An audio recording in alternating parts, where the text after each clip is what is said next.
El concepto de probabilidad nace con el deseo del hombre de conocer con certeza eventos futuros. La probabilidad tiene sus orígenes en los juegos de azar, principalmente en los juegos con dados y cartas, muy populares desde tiempos antiguos.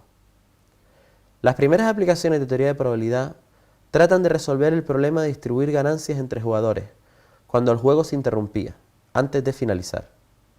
Este problema fue conocido como el problema del reparto de apuestas. Luca Pacioli, matemático italiano nacido a mediados del siglo XV, propuso en 1487 una primera solución al reparto de apuestas. Uno de los problemas que se plantea se basa en un juego, cuyo objetivo es alcanzar 60 puntos. ¿Cómo se deben repartir las ganancias si el juego se interrumpe cuando un equipo lleva 50 puntos y el otro 30? Pacioli propuso que el premio debía repartirse en proporción igual al número de las victorias obtenidas hasta ese momento. Es decir, en este ejemplo, si habían jugado 80 partidas, el primer equipo que había logrado la victoria en 50 debía percibir el 50 partido 80, es decir, 62,5% de las ganancias del juego. Por contra, el equipo que había ganado solamente 30 partidas de las 80 disputadas debía percibir el 37,5%. Como se demostrará más adelante, esta solución era incorrecta. La primera obra importante en el cálculo de probabilidades es el Libro de los juegos de azar, de Cardano, escrito en 1565 y publicado 100 años más tarde. Cardano era un gran jugador y dedica parte del libro al estudio del azar, planteando problemas como el número total de posibles resultados al lanzar 3 dados y las frecuencias con que aparecían dichos resultados. Otro ejemplo que se planteó fue calcular la frecuencia de los valores obtenidos al sumar las caras en una tirada de 2 dados. Cardano introdujo la idea de asignar un valor entre 0 y 1 a un suceso, indicando su incertidumbre. Cardano, médico y matemático italiano, ya había indicado que la solución de Pacioli al problema del reparto de apuestas era incorrecta, ya que no tenía en cuenta el número de juegos que se necesitaban para ganar la partida.